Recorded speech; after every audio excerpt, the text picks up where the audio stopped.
What's up, everybody? How's everybody doing over there? It is me, Sean Tank Top. I'm hanging out in it looks a lot darker in here than it is normally. I don't know. I wasn't able to fuck with my. I look like I'm in a laboratory or something like specifically a laboratory, like something where you cook up some Snokes or something. But I'm over here at Casa de Tank Top, hanging out right now. We are doing Mando Monday live streams, our weekly Monday live stream that we do celebrate, like talking about the Mandalorian, and we are doing season 2, episode 6, The Tragedy. And it would seem like a tragedy if it wasn't such a badass episode. But I'm sure we're going to have a lot to say about that with our host, co-host, and very special guest. But we're going to talk to, we got Dustin, Morgan, and we got a baby Grogu over there. You found him. You got him back from fucking Moff Gideon over there with the Drases. How you doing over there, Drases? We're doing great. Yeah, he's a little sleepy, though. He's been, using a bunch of Force. He's fine, though. He's doing a bunch of Force and stuff Just like that. kidding. I smothered him with a pillow. Whoa. Oh, my God. You put him out of his misery. You basically wanted to take him off the chessboard because you were just like, I don't want this thing to be made to make like Snokes or to be used by the Empire. So you had to pull like an old Yeller type of a thing. And Got a old so Yoda. Cute. He'll be cute forever now.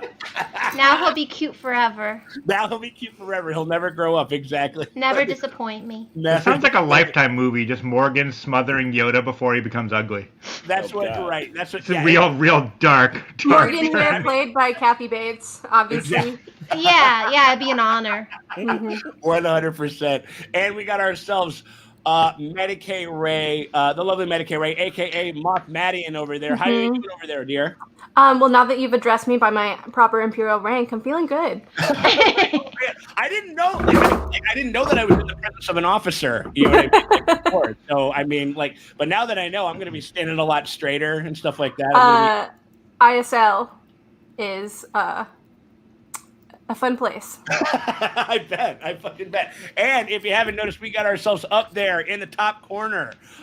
We have ourselves our very special guest. We had with this episode, we had we were kind of reintroduced to an old friend, an old fucking badass from the days of yore. Even because we've known each other for a long time, we've collaborated with each other for years now. Yeah. And it's always great to have one of our homies from the Normies over here on anything that we're doing over here on House Burlington on the channel. It's good to see you. We have ourselves Chris from the Normies. How you doing over there, my friend? I am doing pretty darn good. I changed my name to only Snokes because everyone else had cool names.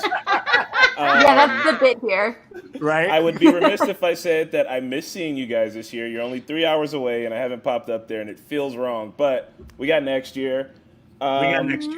Quick little normie plugs. Guys, we are the Normies. We're a YouTube channel that does reactions and skits. And also, we've put out like 10 skits, 10 plus skits for the last 10 weeks. We've been doing a skit a week.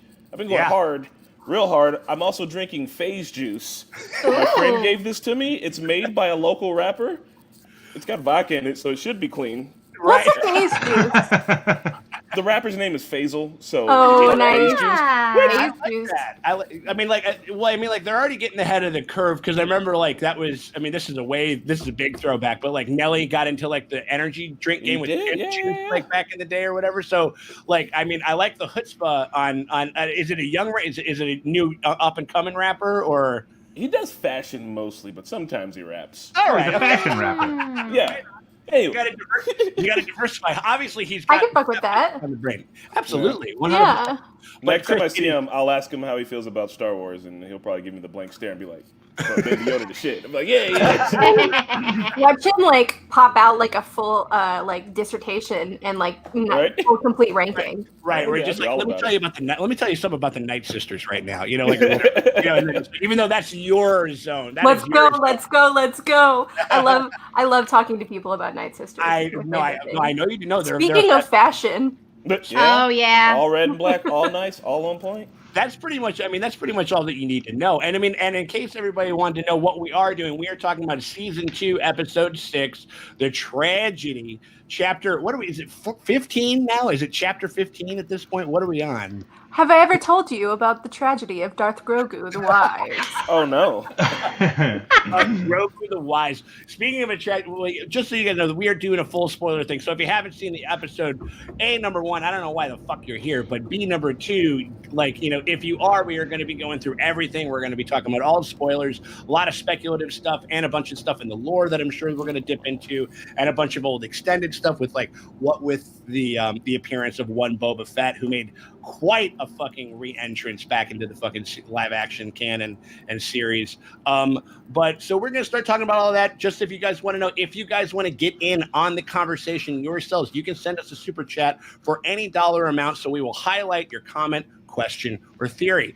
Like, because sometimes, like, you guys, there's always a really awesome, robust conversation happening in the chat that I can't always keep an eyeball on. But if you want to make sure that we address whatever wild ass fucking theory that you got like out there, or if anything that you guys want to make sure that we address or whatever it is, send us a super chat, any dollar amount. We will make sure that we get to it either while we are in the midst of the discussion, or we'll save it towards the end if we need to kind of give it a little bit of air or whatever, or if we just need to know how to process it. Like I'm trying to think of. I'll leave that.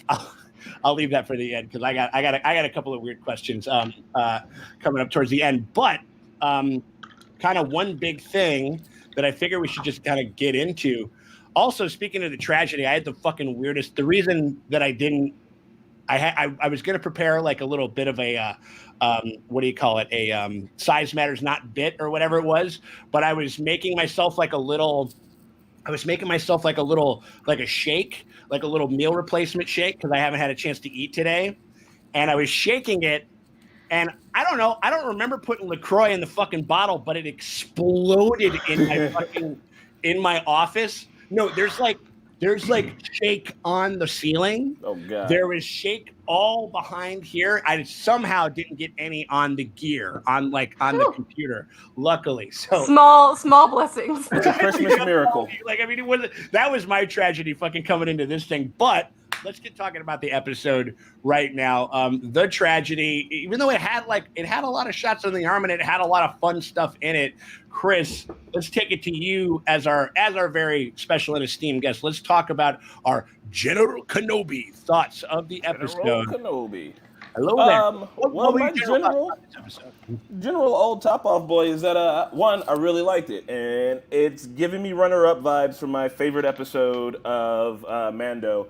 Which, if you guys have seen Django, every time I see Mando, I'm like, Mando. And this one had those super Western vibes that kind of even put me on that even more. But this one and the one with Ahsoka, the Jedi, previously are my two favorite. And they're going to be vying for championship. I don't know which one's going to win, but yeah, I just loved it. I love that, and I feel jealous I get to talk first because I get to say this. Boba Fett finally did something dope on screen in a live action. So Finally, we were like, it's been like 40 years, and like my man's like, yeah, I'm showing up, and I love the actress who plays Melinda May, who plays Finnick, who she's also in Agents of S.H.I.E.L.D. Yeah, and she was the voice of Mulan, so Disney keeps her around. And May is Bay. May is Bay. It was just great. I don't know. It was awesome. Like, and I feel like the next couple episodes might be super fan servicey with how they're just gonna probably bring everybody in. But like, I want it, and I just want it. Like, we're all about. I mean, like, I think people are about it as long as it kind of seems like it works organically within the narrative of the story and shit. Because like everybody's been kind of saying like we're coming up on like our Avengers. We got the whole band back together. No, it's totally like Mando's 11. Like we're getting, we're pulling a big job. Right. And actually, I'm gonna save it for the end. I want to we'll set it up. You get to pick 4. You get to pick 4. Okay. Who's your Mando team? Okay. We'll think about that. So put that in your little Star Wars brain. I'm with that. All right. We'll come back to it later. I'll be mulling over. There you go. We're absolutely right, though, Chris, insofar as like there has been like, you know, because in a lot of respects, like Boba has been kind of like the OG, like Darth Maul, as in like amazing design. I know that, you know, in the Clone Wars and in Rebels he gets expanded a lot more, but like insofar as the initial, like, this design is incredible. This you know, I'm really interested in this character, but there wasn't a lot of meat on the bone as far as like legacy films were concerned. And so this was a 40-year-old fucking check that was waiting to be cashed, and it had accrued a lot of interest. And so when it fucking dropped, it was like a big ass deposit in the fucking badass bank as far as that goes. So Scrooge McDuck. Worth it. They were swimming in it for sure. Maddie, what were your general thoughts about the episode? What do you got over there? As you know, I am a known Boba Fett hater. Known Boba Fett hater. Does that come from Rebels and or not Rebels, but does that come from Clone Wars and all that stuff? Or you just it comes from fans. Ooh, it does. I'm sorry. Okay. And but you know, all my Boba hate aside, I was incredibly pleased with the episode. It was not at all what I expected it was going to be, and I loved every single moment of it. It was a ride. It was a ride.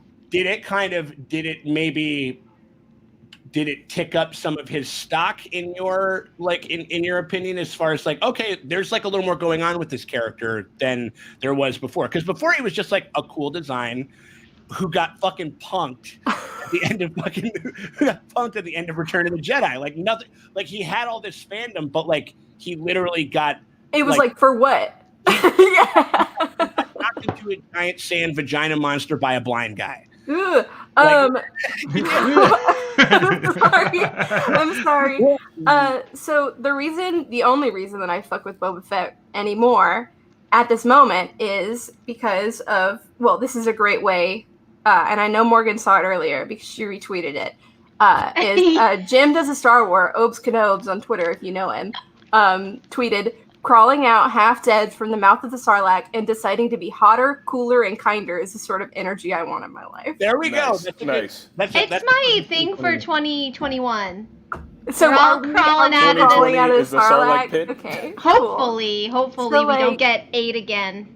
Yeah. So like, oh my God. Boba was definitely there for me. I wish he was there. You know, I wish he was there at every appearance that he's made, but he's not, and that's okay. I really liked like little shithead Boba in the Clone Wars. Like shithead Boba, I was like so here for. Right. Totally. Where he's like, yeah, fire, let's do this again. He's hanging out with. And Aura Singh is like, fuck this punk. He's on a perpetual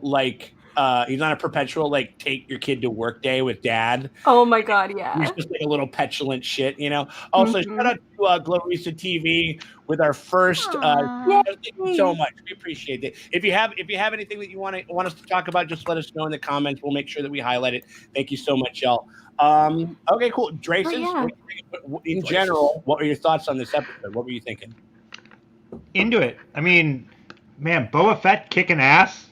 Also, like Boba's dad bod once he gets the armor, yes. gives all of us hope. He was great. All of us aging folks. You know, I'm like, yeah, I'm gonna go put on like a kid's costume and look awesome and kick some ass, swing a giant IKEA lamp and fuck some people up. Mm-hmm. Oh, totally. I mean, like there was definitely like, it was funny because Cobb Vance, who had it on like previously, it looked a little big on him, or like his frame was very lean and yeah. And then this one, it's like a setup. Yeah, and then this one was like kind of the punch was kind of coming out a little bit more, and I was totally. But it worked. Yeah. Totally, 100%. I also just like that I learned, like, because I don't know shit about anything, as I have established. I like that I learned a little bit about Boba and his dad and like his like history and his armor. Like, honestly, God, I wish I was you. But at the same time, shit about Star Wars. That scene was hilarious because like he's trying to tell Mandalorian like, look, no, I'm cool, and Mando's like, whatever, fuck, just shut up, like move it along. But he's like, no, look at my little hologram, like look at my code, I'm cool, I'm OG. He's like, whatever, I don't fucking care. But maybe he hadn't talked to another, like, I know he's not like, Boba's not like religiously a Mandalorian, but he's culturally, and maybe he's the first Mandalorian he's run into in a while, and he's like, well, at least I know I can actually tell him this thing and he'll actually know what it means. He bust out his fucking Mando Django like 23andMe, and he was like, listen, we got some roots. I'm not saying that I fucking give my allegiance to this shit by any means. You know what I mean? It's like me when I go to fucking Sunday mass with my mom. I go because it makes her feel good. But I'm not sitting there being like, oh, yeah, dude, spit that shit. Awesome. Jesus, whatever. This is great. Awesome. You know, like, or whatever. I'm not doing that necessarily, but that's kind of like how that was the vibe that I got from him. Yeah, at least. and like Boba just made a friend because he's Fennec now, and maybe he's like, oh, maybe she taught him that reaching out and making a friend sometimes works out good. So maybe he's like becoming more social, and he just wanted to talk to another Mandalorian about his family. Oh, shout out to Matt Carper. We were just about to should stuff over there. R.I.P. Ovarian 1. R.I.P. the Razor Crest. Not even a cranky sweater calamari can bring you back now. That loss was lessened by Fett being a badass that we all knew he was. That was true. I mean, I think that was not even Janina Gavankar. Oh my God. I mean, like, dude, I'm telling you, like that whole. Like when the Razor Crest, was that the tragedy of the episode? Was the Razor Crest getting blown? I mean, the universe had to be set right. If Boba Fett's going to show up and do something dope, something terrible's got to happen to Mando. So he got twofold terrible. Lost his home and his ride, because he's been living in his car, and he also lost his little homie / son. So, like, all of that just to get Boba Fett to show up and be dope. Yeah. So it's worth it. There's a whole community of folks that buy, like, the really fancy-ass, like, Lego sets, and I had to set parameters in my life because I only do Lego Batman because I can't do Lego Star Wars. It's just too much. It's too much. Yeah. It's just too much. But I do. My cousin is big into Lego as well, and he's like, oh yeah, the same day that they announced like the Razor Crest like deluxe like Lego version is the same day they blow that shit up. And that's marketing 101. Yeah. But now everybody wants to get it, to build it, to just like smash the it. shit out of it. Right. Basically, And then build it again. Yeah. Like a tie-in commercial where they have like the Lego thing set up, and then they get him back because he probably get more screen time than he's gotten in most of the series. But they get Giancarlo Esposito to just come over and just stomp on it. With his I like that commercial. That sounds great. Giancarlo Esposito as Moff Gideon playing with the Lego Star Wars Lego sets. Yeah, and just throwing. No, he'd be in front of a kid and he'd just smash it, and it's like, you're far too young to be playing with something like this. Like he said at the end, of the You'll poke your eye out, kid. I think you guys covered pretty much all the general thoughts that I kind of had about this episode. I thought it was just a shitload of fun. I mean, like, and Robert Rodriguez clearly having yes. Like you can tell, like he's I think he was right around the age where he like was going to the OG movies back in the day when they were coming out, and you can tell this motherfucker had himself a fucking Boba Fett action figure, and he got to kind of like play in that sandbox a little bit, which I thought was pretty damn cool. And I love Rodriguez. It was a really exciting when I saw that at the end, just because like the Mariachi trilogy, and just like I love him for shootouts and all that Spy shit. Kids. Like, Dawson. Yeah, I was telling somebody, I was like, Spy Kids? Spy Kids. You know what? I was like, Robert Rodriguez can do no wrong in my book. True. Right. And I've seen all the Spy Kids, and do I think they're good movies? No, but like, would I let him direct a Star Wars thing? They are great. They are great kids movies. You know, I'm gonna die on that hill. They are great kids movies. They're good kids movies. I think. Great. Right. I mean, they're no baby geniuses, but okay. I support that. My whole thing was it's so far as that whole thing, because like I would have wondered if it's like, oh shit, like he's on like they had the Mariachi trilogy, so you're wondering like, was Mando like back in like in the Cantina band like at one point in time, like he'd show up and he'd bring his case or whatever and stuff, and like or like I would get that jizz music going, baby, you know what I mean? Like, and so like you already know my thoughts. I'm pro jizz. But then, like, do you guys know that jizz is a real thing in bird watching? What? Jizz is a real thing in bird watching. It's a term. So he took the words jizz whalers for a band thing, and it was based off of bird watching and jazz? So, like, jizz is the word they use, I shit you not, to describe the vibe of a bird that they see. Like that bird's really jizzing Oh, it's right there. jizz. Like I like the cut of his jizz. Like that bird has a real like woodpecker jizz. That fucking titmouse has some jizz on him that I ain't ever seen in a year and a half, doesn't it? Like, we need a little booby. counter at the bottom of the screen. How many times are these idiots gonna say jizz? Especially in Don't put a relation counter to on the it. blue-footed booby and its jizz. oh my god, blue-footed. I like a blue-footed last one. booby if it's covered in jizz. Right. My favorite one is when the swallow has a certain jizz about it. Yeah. Right. Okay. All right, that was better. Okay, that was, all right, we gotta, yeah, we're gonna moving on. Here's We're good. one. You win that But one. no, but I remember like insofar. But then I was well, not to keep going into the pervert thing. But then I was. If he was gonna do like a mariachi stand up, is he gonna do a thing like where he gets like some Twi'lek to pour like blue milk down her leg off of her foot in fucking Tarantino's fucking face or whatever? He could have went so whole hog. Instead, we basically got like machete kills, but with like no blood and a bunch of fucking stormtroopers. Was essentially what they did with that whole scene. As we deserve. Speaking of scenes, we are going to talk about our favorite scenes of the fucking episode. Let's kick it over to let's go, Maddie. Maddie, what was your favorite scene of the episode?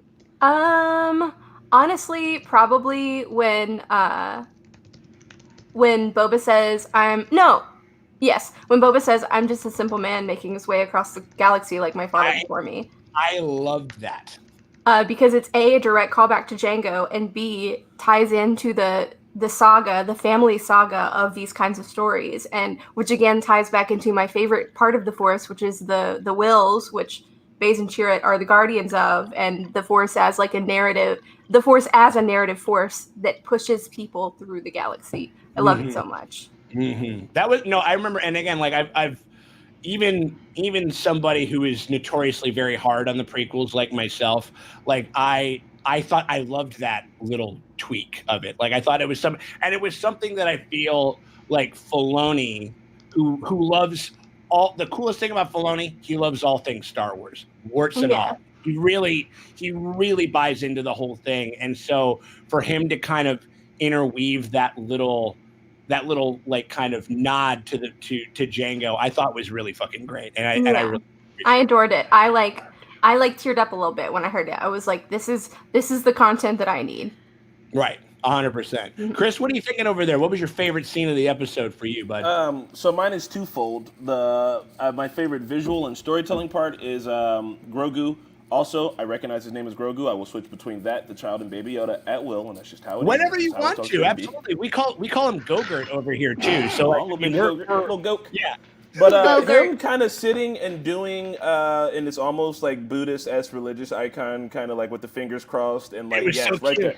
That for me is just like so he's 50 years old, but he's still a child in his species, and him having like such this deep connection with like the Force and the life force all around is something that I was like, damn man, like I really like that because he's kind of like young and fighting like his darker urges, and just to see him sit there and kind of like be pure for a second and not have to deal with all of his trauma, I'm super into. Right. And then my other favorite scene was when I'm not super tight on my Star Wars trivia, but because I've watched a shit ton of Robot Chicken, I was keenly aware of the name of Boba Fett's ship. It's Slave One. So when I saw it and it comes flying in, I was like, oh shit, is that Slave One? And like even the comments were like, damn, Chris knows what Slave One is? And I was like, well, because of Robot Chicken. Shout out to Robot Chicken.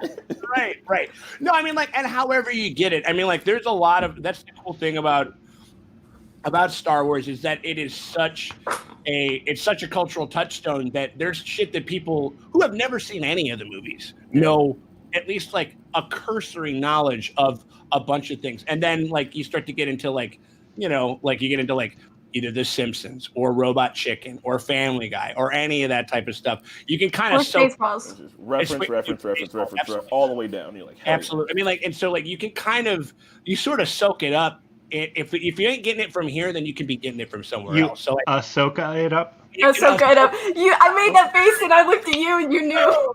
Boom! You got it, man. No, absolutely. And so I think that is, and again, like if you know, you know. I don't give a shit how you know it. I don't give a shit how you fucking came to know about it. As long as like if it connects with you, and like it's something that you got to have that moment, like, oh fuck, that's Slave One, that's him, like, which I got chills as soon as I saw it, kind of like you just knew. Oh, Sean was so excited when that came in, and then Morgan's face when she was like, Slave One, and Morgan's like, what the fuck?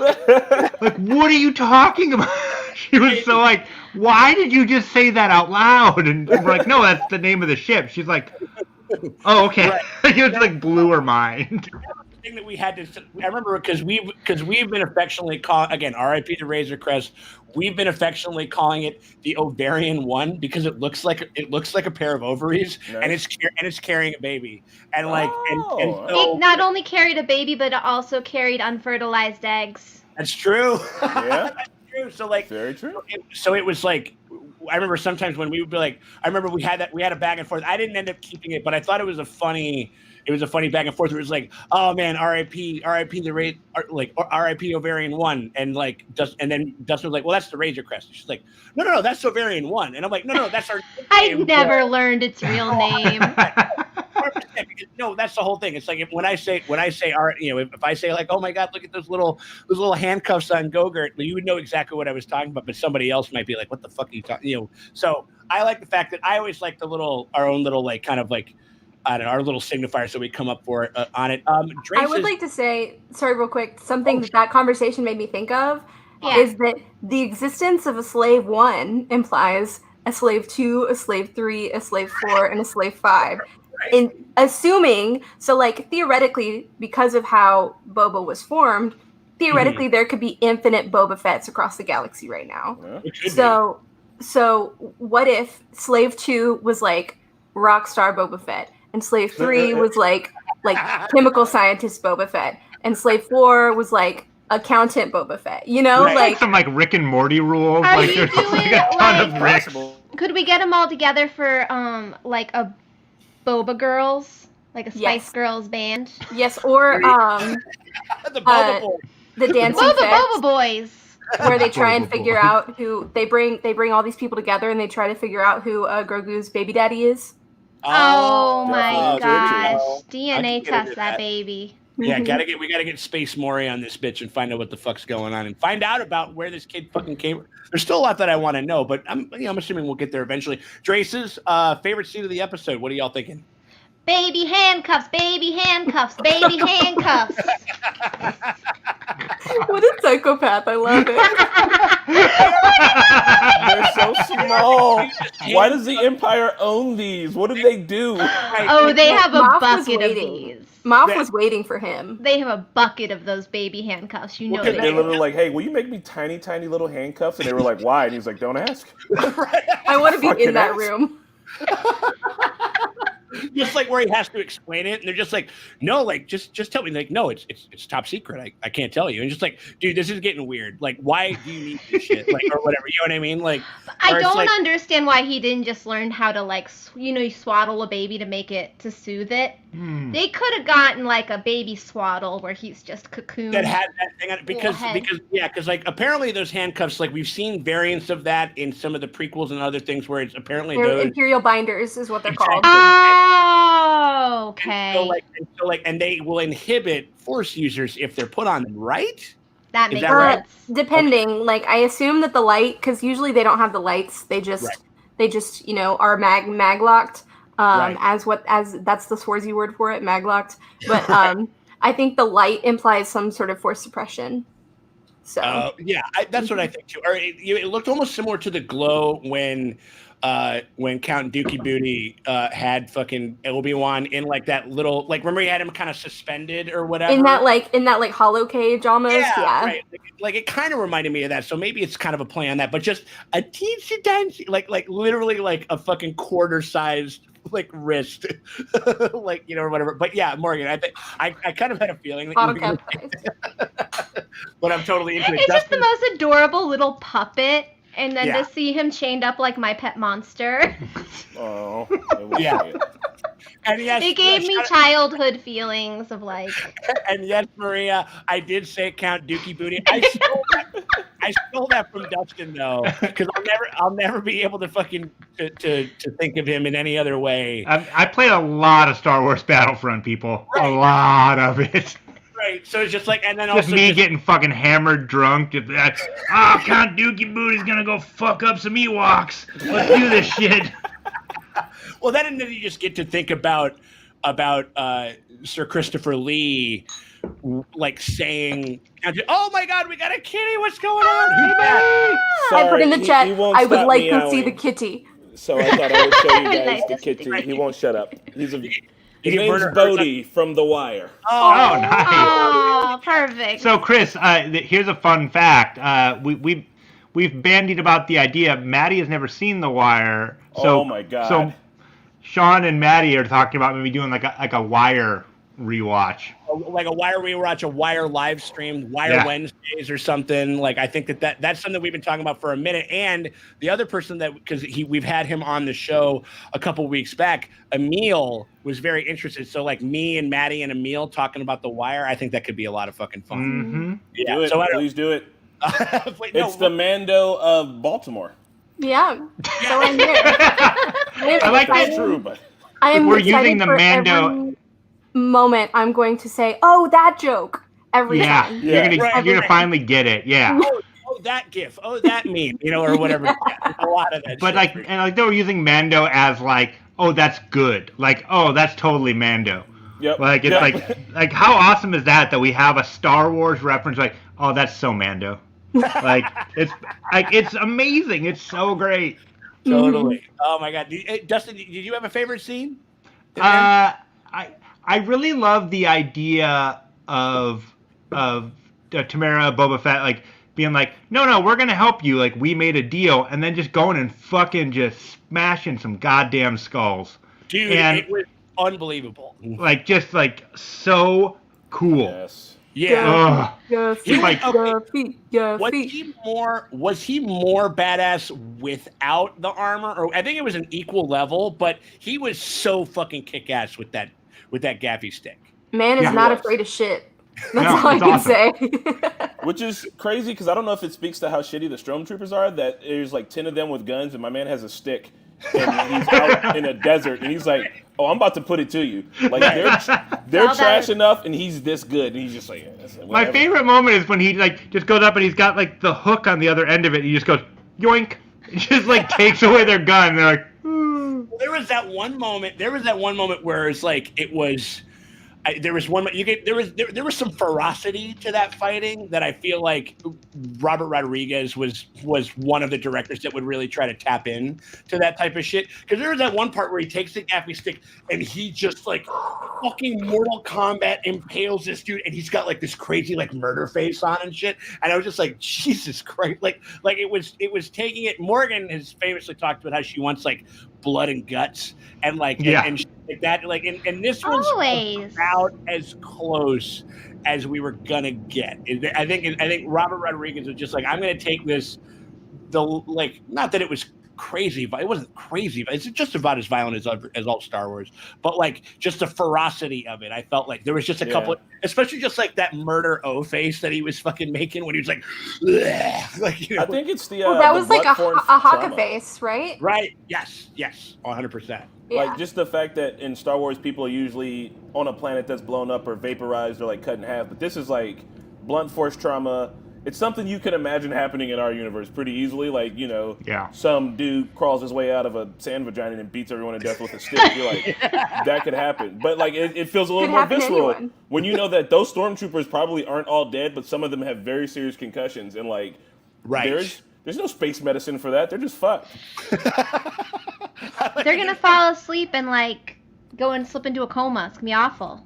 Right, totally. Yeah, there's no space medicine for that. Like that's I love that. Favorite scene of the episode. I mean, like for me personally, I'm trying to think. I mean, like, yeah, I mean, like Boba like snapping was pretty great. Yeah. Like it was How a he lot snapped. of fucking fun.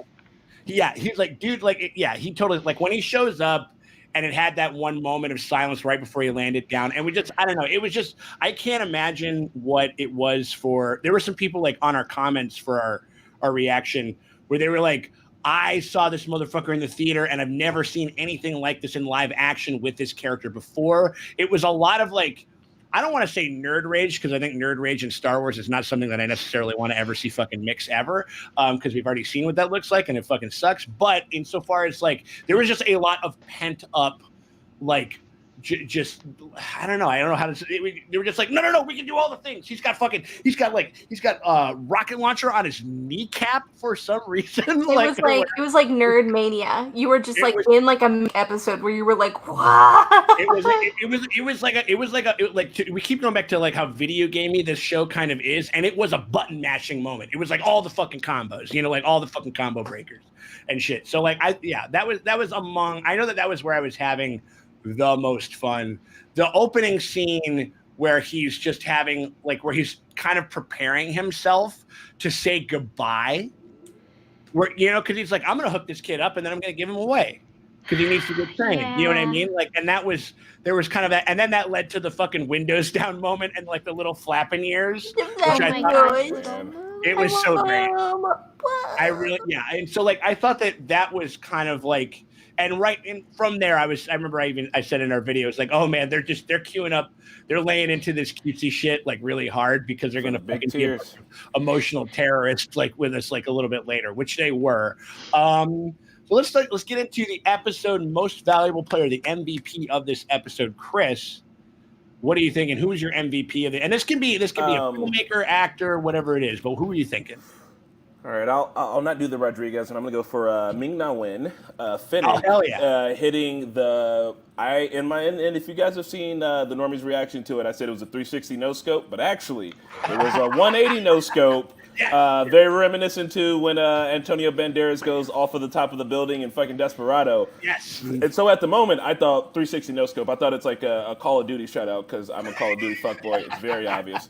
But with it being a Desperado shutout, even more awesome because Desperado was the first Robert Rodriguez movie I ever saw. So sure. And I was really thinking too that Disney paid all this money to have Ming-Na Wen, who I think works really well with Disney, to be in this series. I was like, she has to come back. She has to come back. And I had been saying that. I was standing for it. And then she showed back up, and I was like, I love her as an actress. I love the physicality she can fucking bring. So just her being back in the episode, and she's got that sweet, she just jumps off with her stupid long-ass sniper rifle laser and pops somebody and then throws a helmet at somebody in the next moment. I'm like, there's just you're not wanting for any badass. There's so many badasses because the universe has become such a terrible place that the only people still left have been distilled down to badasses. It's they just reduced the pot until there was nothing but badasses left. Oh, and she that was that fun moment where she kind of recreated she did a weird nerd mashup where she was like, I'm gonna make a mashup of Raiders of the Lost Ark and Prometheus because I'm gonna roll this boat down a hill and these idiot fucking stormtroopers aren't gonna think to run to the other side. Nope, boulder's coming. I'm running straight forward, baby. Straight forward, no shot. But it was truly exhilarating. On that note, because I thought that having her, we've been saying for a long time how we were sort of frustrated. We were like, when is Fennec coming back? When is Boba coming back? Because they teased him in episode 1, and we hadn't seen Fennec since fucking episode 4 or 5 of the first season. And then she rolls in and she shows her fucking weird kind of setup or whatever, which I was just. It looks like it wasn't just a patch job. It looks like her intestinal organs is all a robot. It's also great because she's going to have rock hard abs forever. You don't got to do crunches anymore. I know, right? Well, no, wouldn't it be funny though if she did kind of she did put on just a little bit of weight? No shade for that, but it was just a little more of a voluptuous kind of thing. But then just boom, boom, boom, abs right in the middle of it. Just a straight piston. Abs of steel, if you will. Yeah. She does Durasteel, sorry. Right. 100%. No, I love that. But here's the other thing, and of course this is coming through my perverted brain. So are they hooking up? I hope so. I can see that. I'd be jealous of that for both of them, honestly. I mean, I don't know. When he showed up, I'd be like, she could do better. But then when I saw him kill, I was like, oh no, she should hook up with him. Should we be afraid of what Dustin can do murder-wise then? I'm not going to say a word. It'll incriminate us later. Right. No, Keeps but all like the guns under the synth. I wouldn't be surprised. I don't He's a desperado, except for he's like doing a dungeon synth band. A desperado in a dungeon synth band that travels. I love it. No, Total KO. Right. I remember why I was thinking like I wouldn't be surprised. I don't think they're ever going to like.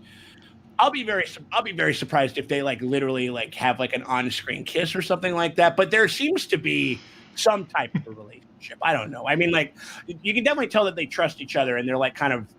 She's like now. I mean, like, does she just have to hang out with him and like and protect him for her entire life? I mean, like maybe that's life debt. Hana Chewie, life debt.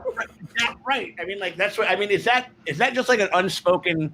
Like, does anybody do anything nice for somebody in Star Wars and it doesn't incur a life debt? Like, if I saved Chris's life on like fucking Naboo or some shit like that, and then Chris is like, he has, he's got Marquetta, he's got the Normies or whatever, but now he's just like, well, like now I just gotta like hang out and shit and like be your buddy and stuff, and I'm just like, I don't know, man. Like, you don't have to necessarily. It's cool. You can go back. Like, can you take somebody off of a life debt?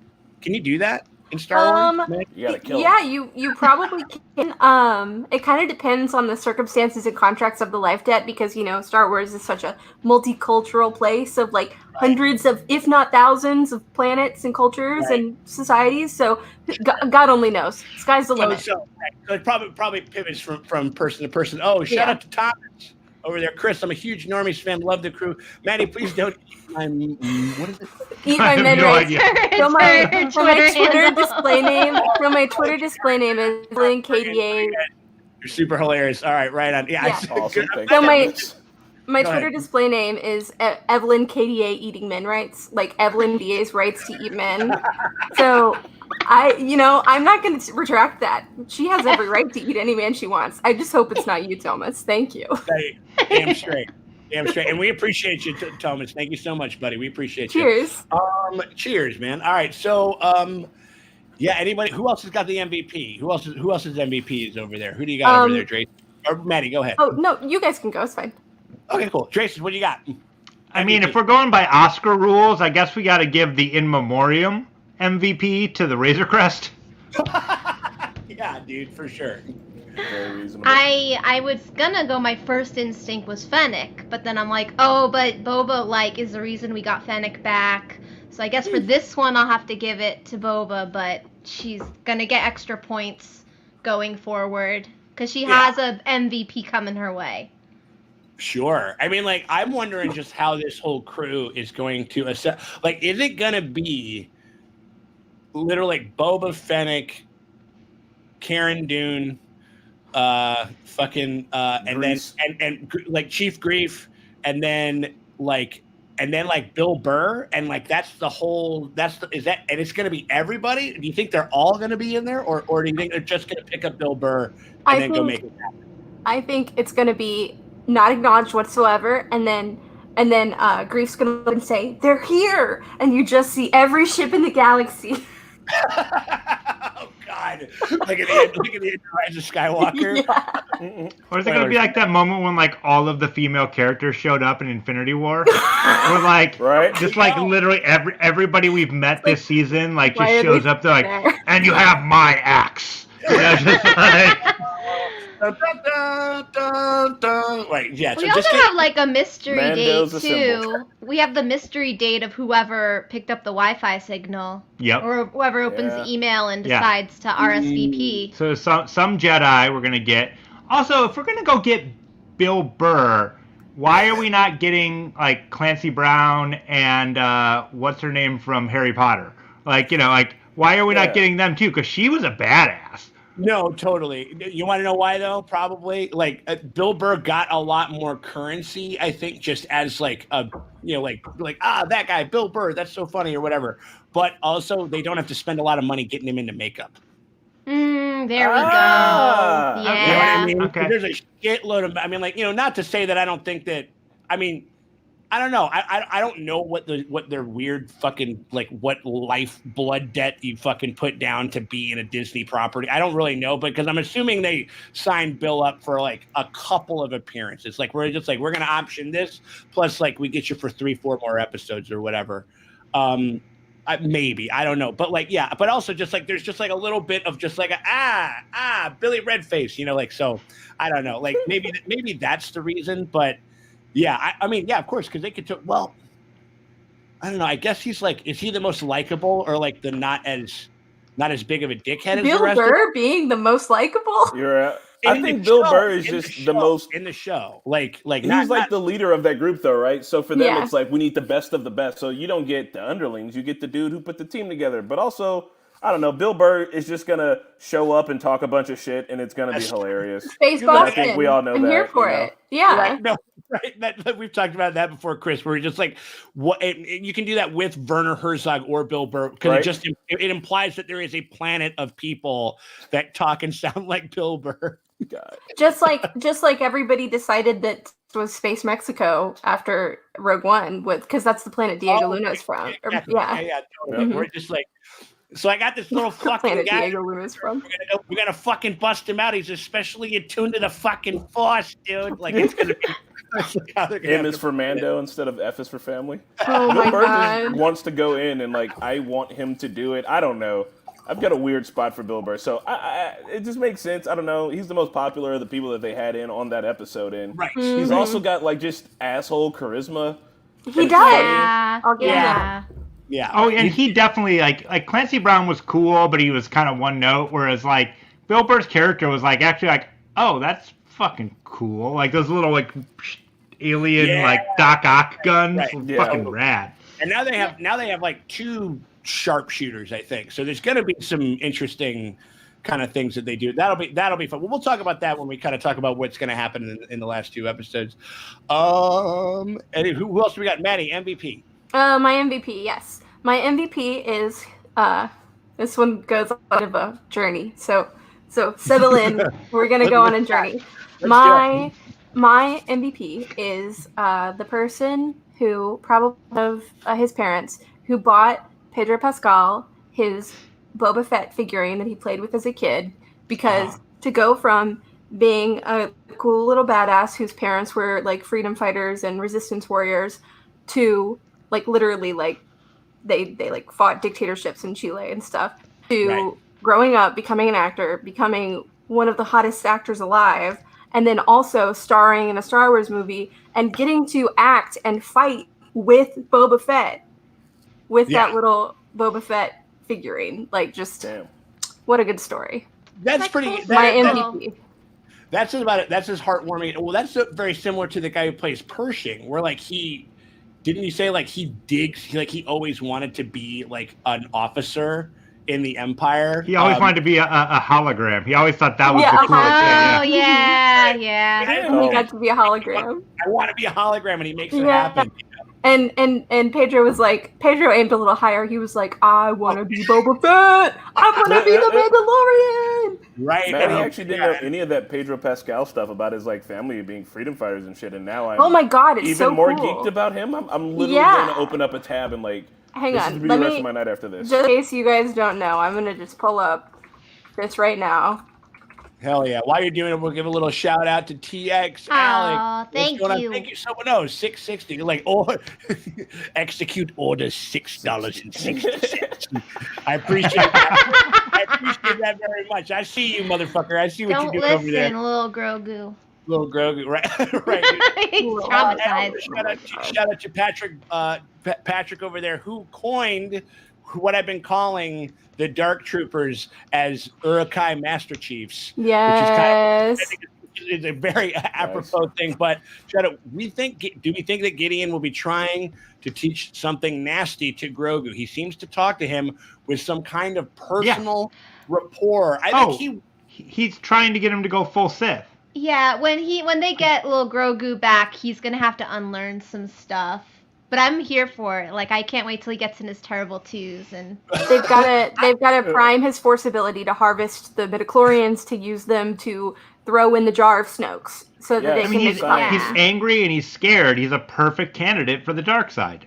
Yeah, I mean that was part of that one reason I thought was the most interesting thing that he did, other than when he rocked the Darksaber, was when he walks into the room and Gogurt is just fucking these dudes up. He's playing like he's he's a little murder bean. A little murder bean, and he's throwing these guys all around, and the other stormtroopers are about to go in and try to help them, and he just holds them back, and he's like, no, I want to see what this motherfucker can do. I want him to charge up. You know what I mean? Yeah. So that was a good, because I keep saying that, and we got ourselves a little bit more, which I was actually very. I was very excited about. Like my MVP was the 4 extra seconds of screen time that we were allowed to have with Moff Gideon to give us something.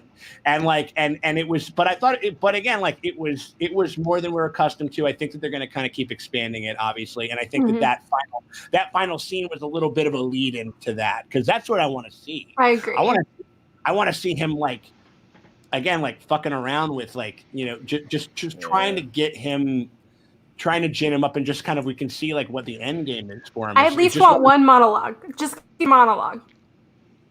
That's what I'm saying. This guy can do it. I mean, this guy has played so many things over the years. I talked about it in our video, where I'm just like, this guy has played bugging out, and he's played the right thing. That's what I'm saying. I mean, so it just kind of, the fact that he's mostly just been a Vader cosplayer who just kind of smirks for 5 seconds every episode has been frustrating, because I just know can do better.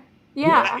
I'm going to be interested in seeing his physicality, because he's holding a sword, so he's going to have to move and fight with it, and Giancarlo Esposito has to be in his, if he's not in his late 60s, he's definitely in his 60s. Yeah. Yeah. So I think that's going to be interesting to see, because he has always been a villain, but he's never needed to be a physical one, and he's holding a sword. And if I can think of that, Disney can think of that, and they can put the money into it to make it happen. So when it does happen, I'm going to be interested in seeing it. We saw Mark Hamill go against Kylo Ren. Yeah. So, we had, again, not to bring him back up, but we had Count Dookie Booty was flipping all over the fucking place when he was fighting those motherfuckers in episode 2. So they can make that happen. They can do that. They can. So, they have the power. They have the power. They have the budget. They have the money, and they're using all of that shit. We're building the $6 villain. Totally. Oh my god. I think. But real quick. Yes. Sorry. So I have one quote for Pedro, and then I have another quote that I found for Giancarlo for you. So, but I just want to say, everybody, real quick, Pascal's parents were Allende supporters. Sorry, my brain went Robin Hood. Allende supporters, and were involved in the opposition movement against the military dictatorship of Pinochet in Chile around the time of Pascal's birth. Because of this, soon after his birth, his family was granted political asylum in Denmark. They were so badass, they literally had to move to Denmark to get away. So, and then they went to the United States, and he got into acting and all sorts of stuff. So you're describing my wife's hero. When I tell her this, she's gonna flip shit. Because his parents were freedom fighters, they had to get political asylum, which moved him to the United States, which moved him to acting school. So we literally not have the Mandalorian without their shit. So that's pretty amazing. Cool. Yeah, that's incredible. And for Solo, this will only make you love him more. I don't know if you guys saw the interview, but he said his 4 daughters watched it, and obviously the world is like, it's the Baby Yoda show. And I'm never jealous or have any problem with that. But I have to say, 2 of my daughters texted me, and 2 of them called me, Papa, please don't hurt that baby. Don't hurt that baby. And I said, are you ready for what he said? Oh, no. I will squash that little big-eared bastard. Right there. In an interview, he said something more hilarious and villainous than he did. Hey, what's going on, Marquetta? Good to see you, my dear. Oh, get her on there. What's going on? Hi. Everybody say hi to Marquetta. Hi, Marquetta. Hope you're doing well, dear. Oh, my God. Unmute the mic. No, but the... might be. No, you're good. No, you're good, bud. So I... Also, again, shout out to everybody in the comments. I'm loving this over here. Shout out to Naomi. Naomi Be Great, one of our Lovecraft Country live stream or like All Stars.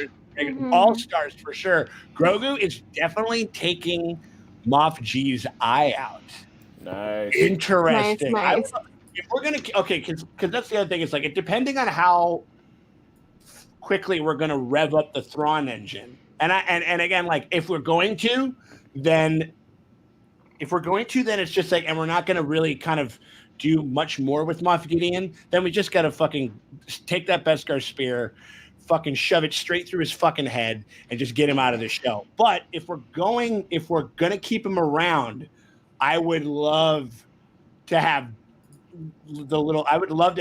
like Grogu fucking like be the one that kind of fucked his shit up and like. I am just thinking of him using the Force, pulling his eyeball out like one of the little ball that he likes. Oh. And then he eats it like a fucking frog wife egg. And then he eats it and then he pops it like an egg. Just eats it right in front of his face. I would love that. Honest to God, I would love that. Seriously, no, that's what. That goes back to our Silence of the Lamb bit where he's baby Hannibal Lecter. He goes like, "Yes, I ate his eye with some nice fava beans and some blue milk." You know, like. I think we got 2 more super chats as well. Oh, I don't know if we. Oh, the one from Lumi. Oh, we got those. No, I didn't know. Actually, I was just about to get to. For shout out to Sang is $5. Tamara Morrison is my MVP. The guy has been hugely involved in always coming back to voice clones Jango Boba whenever possible over the years. Yeah, I mean, like his kind of dedication to the continuity of the character, I always thought was really fucking cool. And yeah, I mean, and he really got to play like the most complex version of the character that we've ever had before. And you got to think that that's got to be rewarding after all these years of kind of being a steward of the Fett family and the face of the Fetts for so long and shit like that. And just the fact that he got to kind of flex those muscles and everything. Let's go. Luminara 843. What do you think Baby Goo reached out to? Who do you think that Baby Goo reached out to in the Force? I want it to be Galen Merrick. Interesting.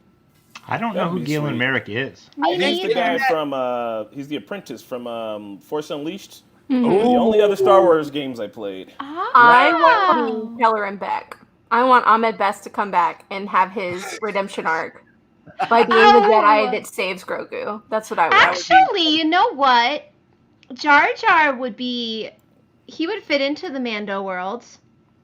They could. Did mention but he also canonically plays a Jedi Master named Kelleran Beck. So. I thought when I heard his name, I was like, oh, he could get Jar Jar and you.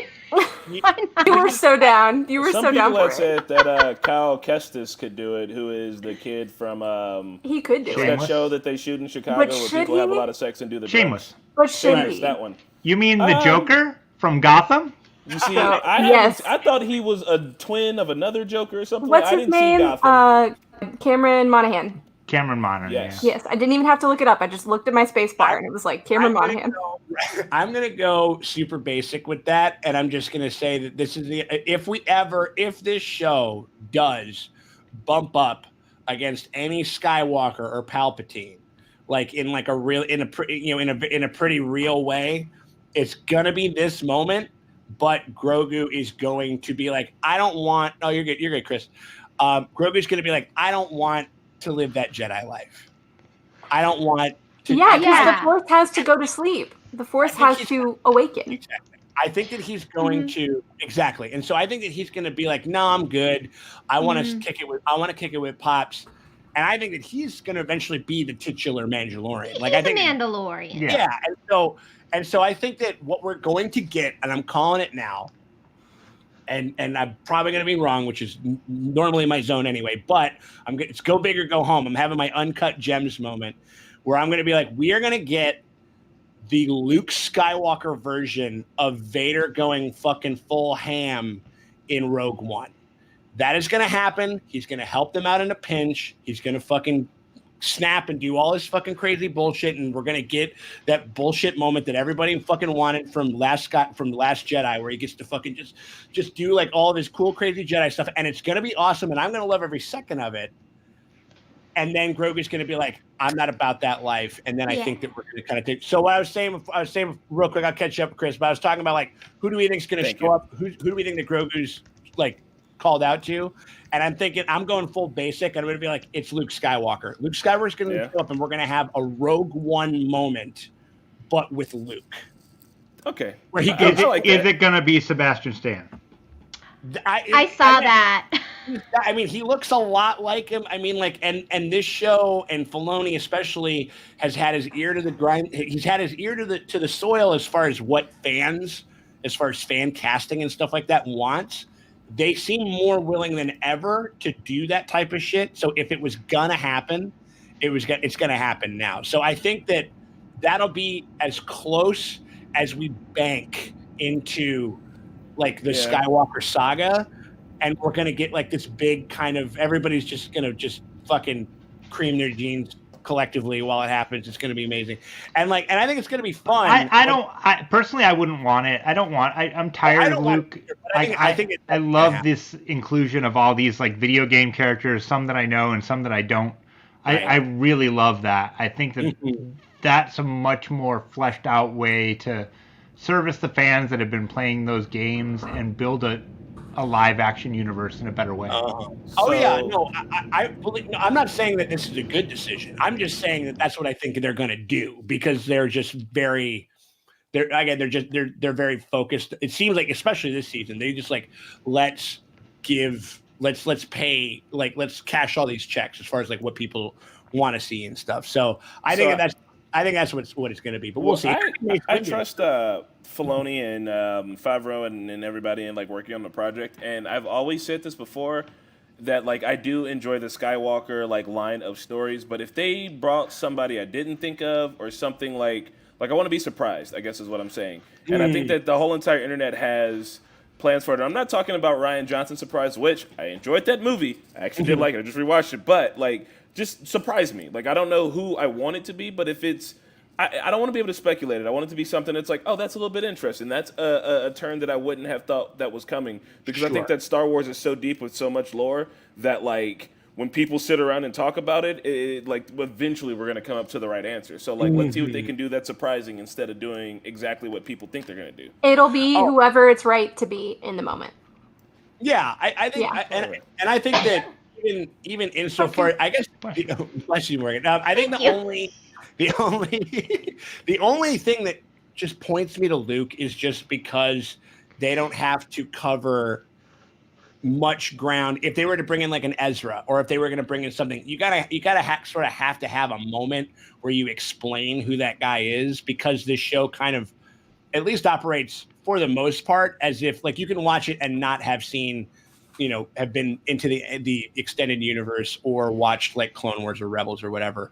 Luke Skywalker, you have to do the least amount of fucking legwork to reintroduce him into the story, and that's the most amount of money. That's true. So I don't know. I mean, like, it's just my feeling, like, kind of given everything that we've seen, given like as much fan service as we got these last like handful of episodes. But I might be wrong. I mean, and in all likelihood, I probably fucking am. Everybody's been saying Mace Windu could possibly be it, which I think Mace versus Boba Fett would be amazing given their history, given the fact that he'd be old as shit now, right? What's that? He'd be old as shit now, though, right? If he survived. He'd be like, I don't know. He'd be like Samuel L. Jackson's age. Yeah, that's true. Super expensive too, though. No, that's true. That's true. But he's been like, he's talked so much about wanting to go back and do it. Yeah. When you think about it from like that type of perspective, as far as cost and everything, it could be something. Shout out to Naomi. Thank you so much. Love y'all. There is chatter about Disney's upcoming Investor Day announcements. Any thoughts on what new Star Wars shows we may get? Ahsoka's gonna get at least a limited fucking series. God, I hope we don't. I hope we don't. They put in on Rosario Dawson. Yeah, I think they will. I want her to. If she has to be in anything, I just want her to like skip stones across all the shows. Like, I like how she's done historically, sort of. Yeah, exactly. Like she like popped up in Rebels and was like surprise. Then she popped up in Mando, was like surprise. She popped also up like Rosario Dawson did when she popped up in all like the Netflix Marvel shit, where she was like the night nurse. she's a night nurse. She was in like a bunch of different of those shows. So like you look at Claire Temple and you're like, that woman is too competent to have a TV show about her, and like that's what I want Ahsoka's vibe to be, like truly. Oh, interesting. Because she got her show. She got 7 years of her show, longer actually, like 20 years of her show. Sure, like, sure. I would love to keep up with her and stay in touch with her, but like I also want to learn more about the universe, about different people in the world. That's true. Yeah, so. I'm with that 100%. Also, I do like we were talking about Mace Windu and Naomi just came in and it was just like he did. He did go out of a pretty big window. You probably but lots of people fell down and survived. So we just watched The Long Kiss Goodnight yesterday. Oh my God, so Sam Jackson, he can take a licking and keep on ticking. Yeah, So. like he literally gets blown out of a window, goes through a Super 8 sign, and then falls down 3 stories. And also, he's fine. He shook it off. Palpy fucking got thrown down a fucking air shaft, and like maybe he was a clone, maybe he wasn't. We still don't really know what the fuck all that shit's. Maul survived on the power of the dark side for years and years and years. Exactly. Yeah. So people, again, falling down, getting cut in half, getting your limbs cut off, that shit don't mean shit. It's also Game of Thrones rules. Until we see a fucking head on a spike, that is the fucking. It's never done. It's never done. Sean, you're never gonna see that because it's a kid's show. It's true. We're not gonna see a head on a spike. Oh my God. Well, no, they were probably just helmets, but we did see the stormtroopers' heads on spikes. Yeah. So I think that's as far. But we saw people get beheaded. That's the thing that we. Oh yeah. Dooku. Yeah. Not Dooku. No, Dooku didn't get beheaded, didn't he? No, not Dooku. Dooku. Yeah, he got like the cool. He got the double scissor boy. The scissor action going. Yeah, for sure, man. All right, cool. Now we're going in with a couple, if we have any, and who knows, we might not. We have our McClunky moment of the week, a moment within this episode that we wanted to see change, or that we necessarily didn't like. I want clarity because I've been seeing a lot of people I'm like gonna cede my McClunky moment to all the people in the comments. What is this drama with his jetpack? Oh shit! What is that drama? So insofar as I think like there were a few people that just sort of they were kind of heating on the whole idea that Jango wanted him to take off his jetpack, right? And then which is understandable. What? Jango? Or not? Sorry, not Jango. Well, no, that's the character. Boba. Sorry, it's the same. It's the same fucking face of the same fucking goddamn cocksucking actor. It is literally the same armor. I will give you that. The same dialogue. I'm sorry, I slipped up. But yes. Boba, actually, Sean. That's true. I mean, like, no. One of the only people who I actually enjoy and encourage, well, actually, me is Maddie because she knows so much more about this shit than I do, and it's always. You just said Jango just so serenely, and I was like, he doesn't even know that he said Jango. No, but Boba was just like, take off the jetpack, and which I could understand because like then he becomes mobile and he can go anywhere and he can like whatever. Like I can understand that, but. Then when the stormtroopers arrive, Jango or not fuck. Just say Mr. Fett. Mr. Fett. The fat man. Then Din doesn't turn around and put the jetpack back on while he has to schlep up an entire whole ass. I see. Just to make sure the jetpack didn't get destroyed in the blast. The jetpack is also remote controlled, which we saw like 2 episodes ago. Mm-hmm. Mm-hmm. Yeah. Okay, so that's my McClunky then. You convinced her. She's on team. Me. I'm team. That's a McClunky. Yeah, it was definitely like a bit of it's like the 3 a.m. like get up to take a piss moment. Like after you watch a movie, you're up taking a piss and you're just kind of thinking to yourself like, wait a minute. Wait, what? Wait, that doesn't make any sense. Why didn't he do that? Or whatever it is. And that's that moment. I think that what needed to happen was a couple of fucking badass fucking fight sequences, and Baby Yoda needed to fucking have his little fucking ears flapping in the goddamn wind as he gets taken away by the dark troopers. And so it's a little bit of a plot. I mean, I guess maybe you could, but the other thing is that Din has shown that he's like a pretty giant fuck up. Like he's constantly like trusting people like that he shouldn't trust. He's getting hoodwinked by people that he shouldn't get hoodwinked by. So maybe the Mando is just kind of dumb. He's not dumb. He's just too nice. There's a difference. That's why he's a dad. Who knows? I mean, like, I don't know. Like the whole, yes, exactly. Like some people are saying like Mando running back and forth kind of annoyed me. He didn't think the troopers were dick. He came up kind of dumber than usual. I think that was something that I can understand it. It doesn't incur on my enjoyment of the show, but it was something where I'm like, oh yeah, he does. No, and Chris, I totally forgot. He does that. He's got a remote control. He can hit the home button, and the shit just literally comes back to him. It's like a drone. I'm gonna choose to believe that when he like gets zapped by the force shield, maybe that kind of scrambled his brain for a little while. Or scrambled his remote. Scrambled his Maybe he needed to repair it or whatever. Yeah, you have to like. All right, so we found out what Morgan's McClunky moment of the week. Chris, you got one? If I'm gonna give a McClunky moment, I don't know. I enjoyed this episode so hard and kind of stand for it so hard that here's what I'm gonna say. All right, my McClunky moment is this: every single time Moff Gideon turns around to do his big "I'm a space Nazi" reveal, I'm a little tired of that. I want more introspection into Moff Gideon. I get it. You're bad, tight. Give me some more. But what kind of soap does he use? Like, that's what I want to know. I don't know. It just he just when he swings around, he's so, I don't know, man. It's just like, he's like, yeah, I'm a fucking space Nazi and I'm walking around and I'm doing my thing. Like, I don't know. I want to know more about him. I dig him as a bad guy. I dig all the stuff at the end of last season, and I hope that at the end of this season we get a little bit more on him. I just want to know. I want a little bit more into what the bad guys are doing. Because while I do respect the show as a kind of planet-hopping monster of the week, team-up of the week type of thing, I think that we as the fans will be more invested when we know exactly what the bad guy's doing. And I know that we've seen the last movie, so we have an idea of what he's probably doing. But, like, I don't know. Like, give me a what if he's doing something that's not that? What if they're doing something completely different and it's just like a red herring? What if the Empire's up to some completely other, different, evil shit that we didn't even know yet? Like, what if we know more?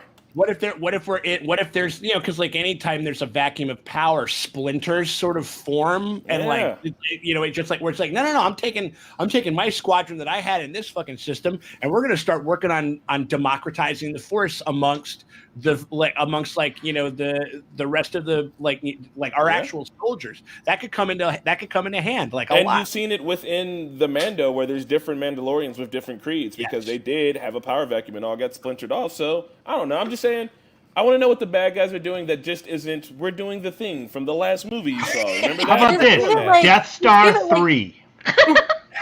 Just give it like 40 years, and then Broom Boy will come along and democratize the Force, and then your job is done. There we go. Broom Boy is the real one. Oh my God. Another Death Star, but we'll call it Star Killer Base. Right. Yeah, totally different, but the same. For sure. I mean, I would love a reveal that the bad guys are actually like doing something good where they're like, no, there's this devastating disease and we have to make a space vaccine out of baby blood. They're humanitarian space Nazis. And then there'd be a bunch of people like out on the outer rim, like the red state systems where they're just like, I'm not taking no vaccine. They're trying to space Bill. You're not gonna put no midichlorians into me.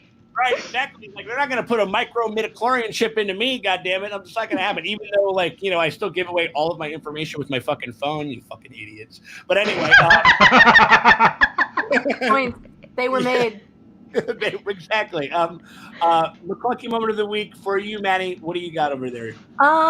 Really, the only thing I can think of is that I didn't really like the CGI on Ming-Na Wen's abs. Number one, weird. It was a little weird, and I understand why and how, but I'm also like, why couldn't they have let her keep her sexy abs and then given her a robot other thing, Sure.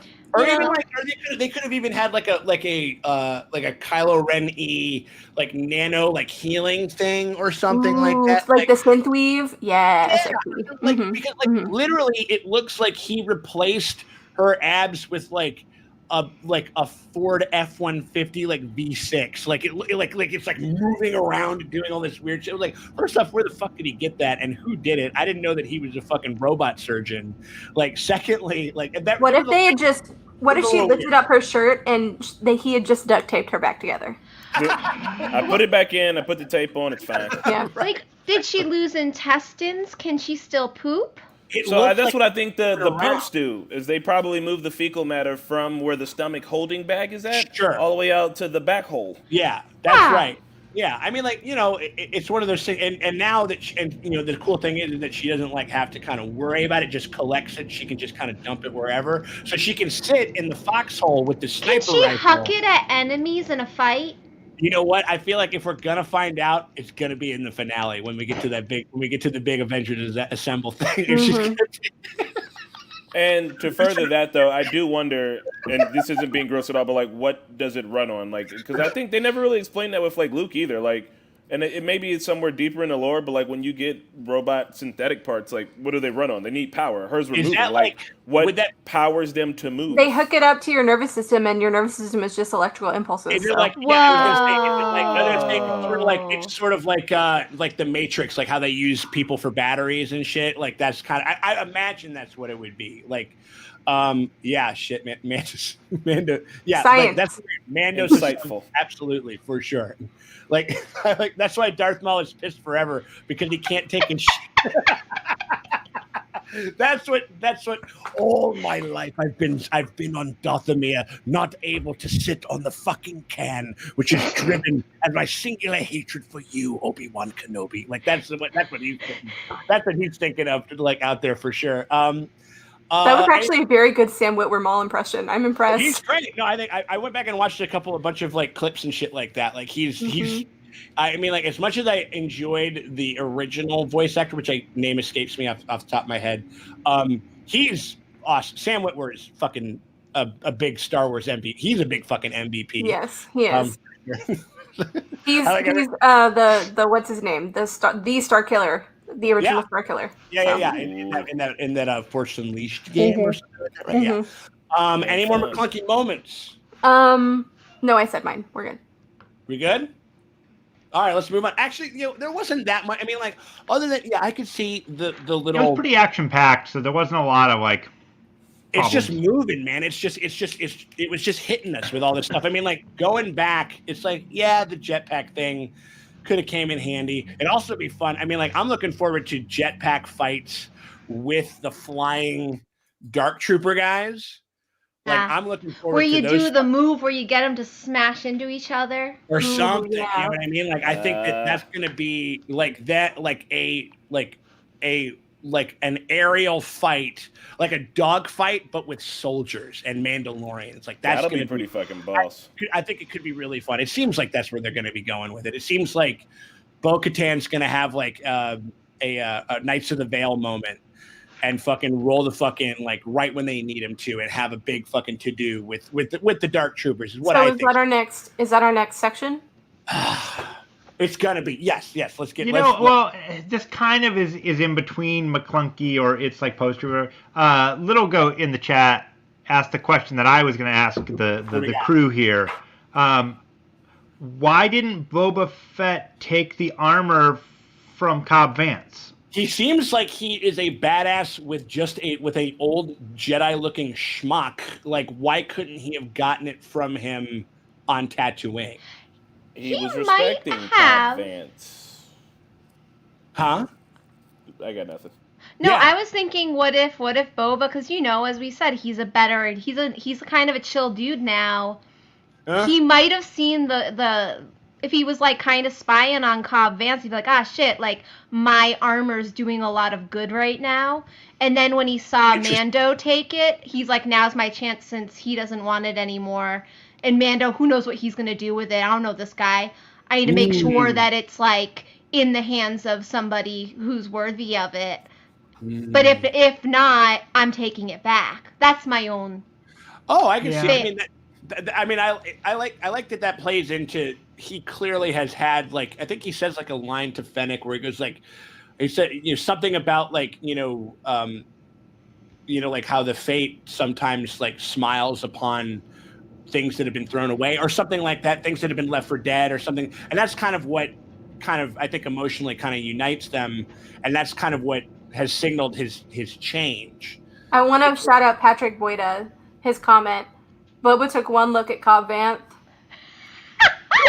Boba took one look at Cobb Vanth's grizzled, beautiful mug and knew he couldn't hurt it. You're just like, you know what? He's too hot. I kind of want to try to see if I can get something going with him. If I could get like, fucking Boba, Fennec, Cobb Vanth 3-way.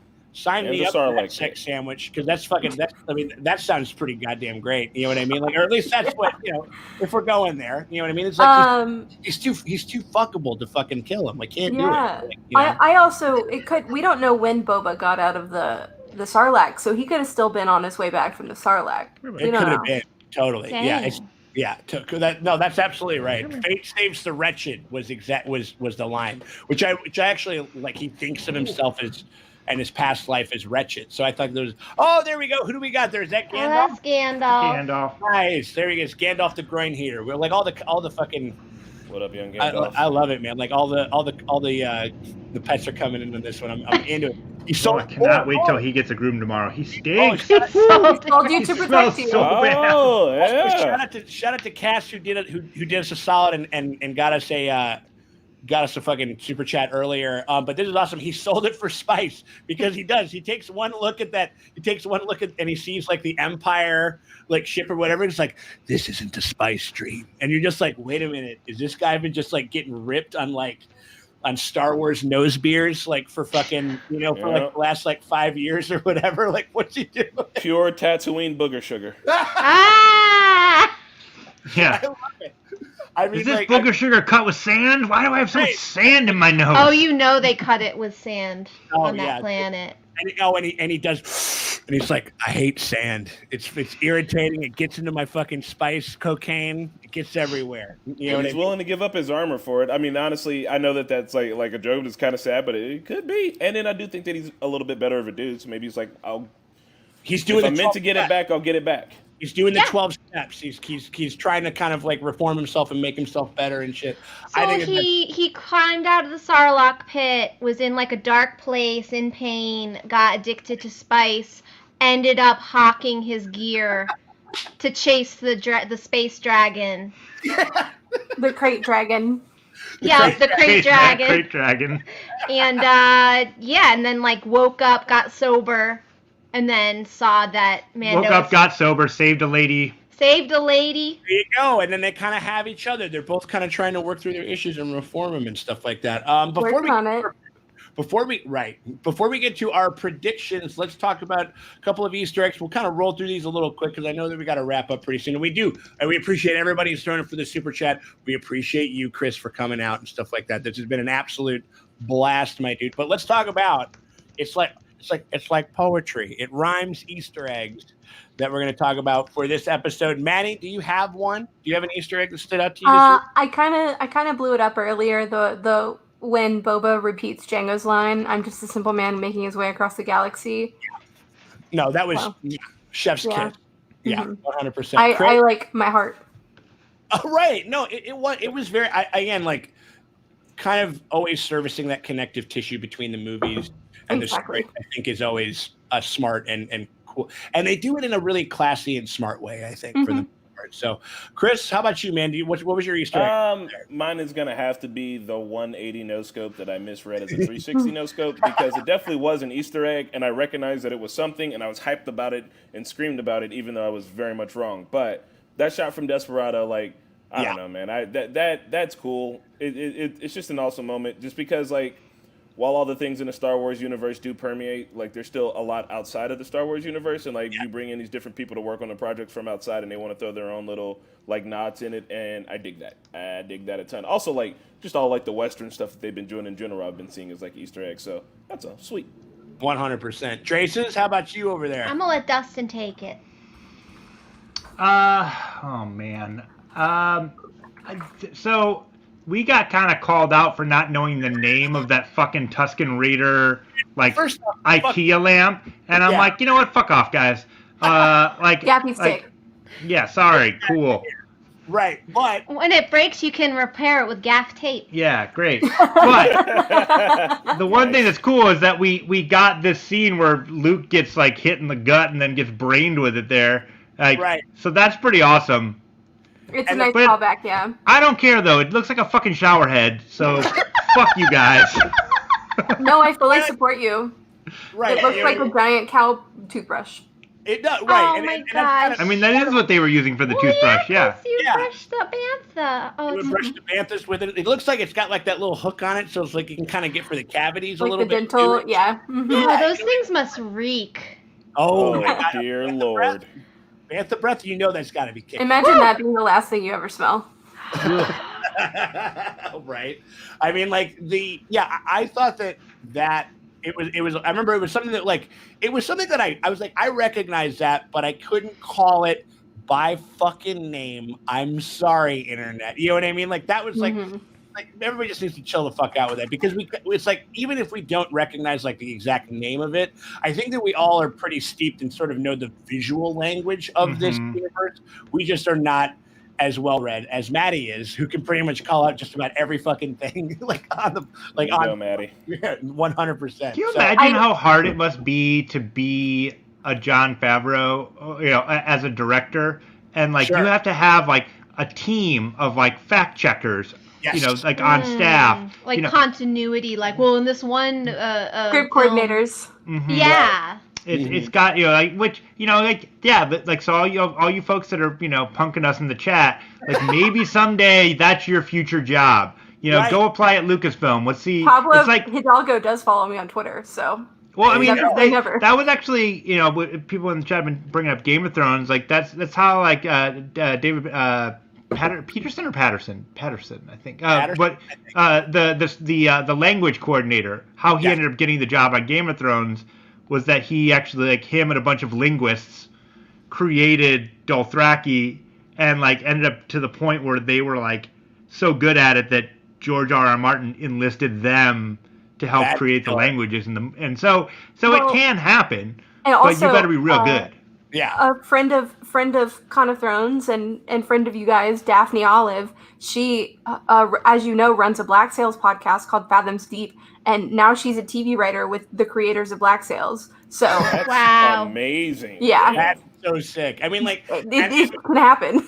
So it can happen, but also chill. That's the other thing. Is like the other guy, like the head, one of the heads of the Mando ship is Filoni, and he is that guy. Like, he's like the encyclopedia. Well, yeah, he wrote it. Like he created a lot of these characters, so it's cool for him to come full circle, 20, 30 years later, and like bring them to the screen. So that's pretty awesome. Yeah. 100%. Yeah.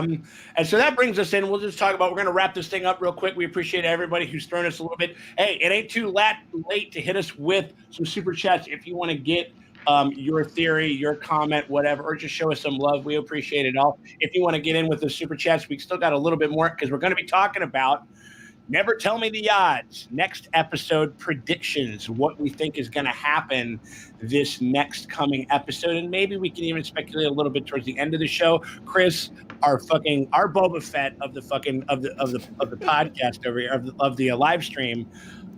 What are you thinking? What are you thinking about what's going to happen this next episode? What do we got in store? All right, so obviously, in order to free Baby Yoda, there's only one thing they can do, and it's because they've hooked up with the homie Boba Fett. They're going to be able to drag the Sarlacc out of its pit, put it on the ship, save Grogu.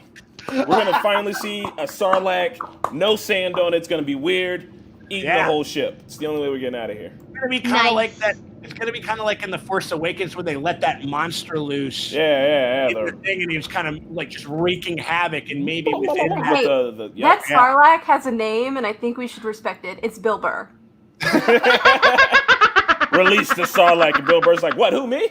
It's like, what are you talking about? A fucking Sarlacc, dude? Get the fuck out of here! Like that's what he'll be doing. Yeah. Releasing the Sarlacc. That's what they call last call in Boston. Release them.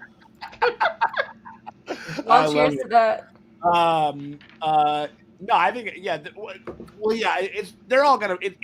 Tonight. There's gonna be a jailbreak. You know what I mean? Like they're gonna bust that dude out. I don't think it's gonna. And they also have to jailbreak Bill Burr out. Yeah. But I think that they're gonna be like busting him out before, and they're gonna they'll be breaking him out. Well, like Karen Dune was breaking him out while they were going to Tython, hopefully. So. Right, or something. It's like, yeah, I think that we'll have busted him out, and then that's the cold open, and then we get the title of the show. Yeah. So we missed one of the super chats from Kimmy K. Do you think Bo-Katan and company are going to come and help them? Yes. Yes. That's her Darksaber. Goddammit, it belongs to her. Yeah. Everybody keeps like mentioning Bosk, and like, dear Lord, do I want Bosk to show up? Like Bosk is like my guy. Like that's like my number one favorite character to play with. He's just throwing fucking stink bombs everywhere and blowing people up with like grenades. Like Bosk is the shit, dude. I'd be down. I would love to see him. I would not be down for. I would not be down for Dengar. I would not be down for any other bounty hunter. I want the OG fucking Bosk. Yeah. Maybe a Greedo. Maybe. But a Greedo, like, Greedo is dead, so like whatever. But because Han got shot him. Not going to be no, he got Indeed. shot, but so did Fennec. Also That's got true. shot. Robo Greedo. Robo Greedo. You never saw that cut scene where like that weird old like surly, clearly very English bartender from A New Hope is coming over there and just like trying to resuscitate Greedo and like giving him mouth to mouth like with his weird little fucking his weird little lips or whatever it is. Like, come on, damn it! Like, It's his favorite regular. He tips 30% every time. Exactly. Yeah, you know Han wasn't tipping that good over there, you know, and shit. Even though he did throw him a little bit of coin as he was walking out. So I stand corrected on that. But Maddie, what are you thinking? Next episode predictions. What do you got? I would like to hook up with Bo-Katan again. That would be nice in more ways than one. And hey. I would. And I don't think we're gonna see Ahsoka, but we might hear her on a comm or something. Like, good luck, Mando. You know, whatever. But yeah, primarily I'm here for the Bo-Katan revenge fantasy that I dream of and have dreamed of since I saw that fucker Moff Gideon with the Darksaber, because he does not deserve it. It is hers and hers alone. Yeah, I think so. I mean, like, and it seems like that's just where it's. I mean, because she was gearing up to arm themselves for an incursion for something, presumably to get the Darksaber back. That's like the whole reason why they took over that ship. So it seems like either they're going to kind of like team up, you know, and they're gonna be like, oh, you going this way? They're like, yeah, I'm going this way. You want to ride, you know, or whatever, and that's what they're gonna do. Like, or like they're gonna do like a Knights of the Veil thing and show up like right when we think that all hope is lost, type of a thing, and then we're gonna kind of get that Mando versus Dark Trooper kind of action. It kind of. I just want an epic fight, and that's all I want. Now, who's gonna get the Beskar spear to fight? Well, it's got to be Mando, right? Because he hasn't really used it yet. Well, I think he's also Pedro Pascal, who's known to be dope with the spear. The Red Viper himself. The spear. I think that he's going to get it. Possibly, he will either fight him or he'll get like kind of knocked down, because this guy just gets kind of knocked around. It's like part of his MO. Like he gets like fucked up, like on the regular, and then drops the spear. Who grabs it? Who's also way more trained with a melee weapon is Bo-Katan, and then she could get into that. She could have that face off. I think we might. It's like a Finn Rey in Force Awakens moment where first Finn is holding it, not as well trained, but he's giving it his all. He loses it, and Bo-Katan picks it up and finishes the fight. Possibly. I want to see like Mando win a fight without using his like homing beacon like wrist rockets. Like he always gets his ass kicked in every fight until he just was like, oh shit. Oh yeah, I got the thing. And then it. I think they're called the Phoenix, right? The Phoenix missiles. Yeah, so like that. Whistling birds or something like that, right? Yeah. Whistlers. Yeah, right. But otherwise, he just gets like fucking like shot in the Beskar. He's like a tank, you know what I mean? Like it's kind of like or that's been his thing lately. It's like I can just take the shot, you know what I mean? Like, oh my god, that scene where he uses himself as a human shield for Ming-Na Wen was so good. Yeah, I like that was so good. That was. I completely forgot about that scene until right now. Yeah. I only have one prediction, and I usually never know what anything, but I'm assuming because they have a bunch of either dead or dying stormtroopers around, can't they take all their armor? Oh, and pretend to be stormtroopers, but their armor's to infiltrate to save Baby Groot. Yeah, Grogu. Baby Groot. I was like, one of our, who is it that always calls him Baby Groot or Baby Goo? Right, Baby Goo. No, I mean, like, that would be, well, that's the only thing that's going to suck with that is that the fact they're going to look over at Boba and it's like, did you have to smash every fucking helmet? We have, like, you just glue it back together. There you go. Oh my, like, it'll look Gorilla like glue. It'll look like Kylo Ren and Rise of Skywalker. It's all I want to see more people dressing up as stormtroopers or dressing up as Imperials that aren't Imperials. That is a time-honored Star Wars trope that we have not seen in this show yet. So that's true. I mean, and wouldn't it be great if we had a thing where, like, you see stormtroopers doing their thing and all of a sudden it talks and it's Mando's voice? Oh. Yeah. Like, come on, he still hasn't taken off the helmet. Yeah. Or a helmet. I would love that. That's a good one. I just broke Maddie. Yeah, no, Maddie. Is she frozen? Maddie got put on to the Jedi Wi-Fi, and she's just fucking frozen. we can't reach the force field of that's in her brain right now. And also, even before we went live, Maddie is one that is committed to the bit. Yeah, like very much. She hasn't blinked or moved. I'm super impressed. Oh shit! Wow. I'm back. We made it. What I missed? No, we thought you were doing a bit. You were doing it for real. It was intense. I was like, wow, did I really break her that hard? That image, no, because the thing was that Mo said something, and you clearly had like a surprised look on your face. And I'm like, wow, that was.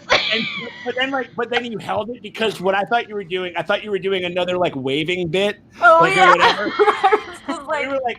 we were like, damn, like she's like, no, like everybody's like, Maddie's staring into the abyss. No. My internet just like, I guess it timed out and timed right back in. Oh my god, yeah, no, but everybody hilarious. Like, she's on the Swinging Stone, and she's just fucking. Maddie is one with the Force. The Force is with Maddie. Shit, dude. I mean, like, yeah. So the predictions and stuff like that. Anybody else got any more predictions? What are we feeling? I don't think we'll get to Moff Gideon yet, but I think we'll see more of what he has planned. So. Hope, yeah. Nice. They fucking have to. Otherwise, they gotta, right? There's nothing. I mean, there's not much there. There's just not. Because I always love the idea of just like a training scene, but it's with an unwilling student. You know what I mean? Like a forced training thing, but with somebody who doesn't want to be. Like that's interesting to me, and that's something that I think Giancarlo could play really well. So I don't know. Yeah, I hope we get some more shit. Like, oh god. Yeah. Fuck. What else? Yeah. I mean, I kind of already gave mine. I feel like we're gonna bust out Bill Burr before the open, and then either we're going to like plan the heist, or we're gonna get right up into where we are about ready to enact the plan, and then,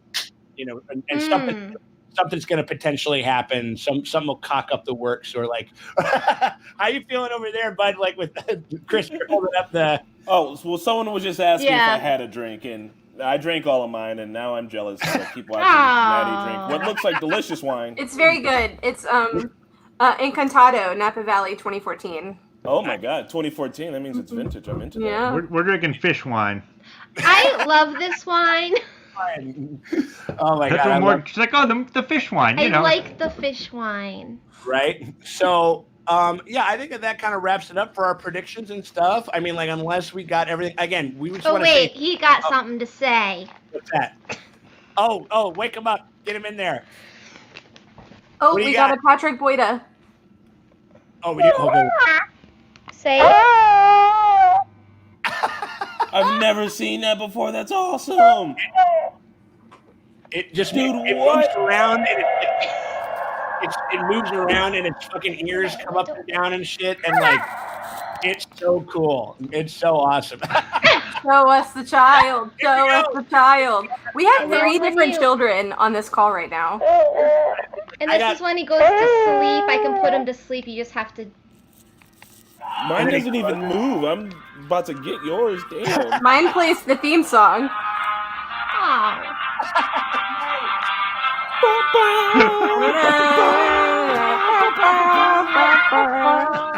That is a banging ass theme song. I have been all week, like I've just had like Millie's been going around the house and she's just been like sitting there like like washing dishes or just like cooking some dinner or something or just doing whatever. And she's just like, and she'll just go. Speaking of banging themes, did you see that Ludwig? No, it's not Ludwig Göransson.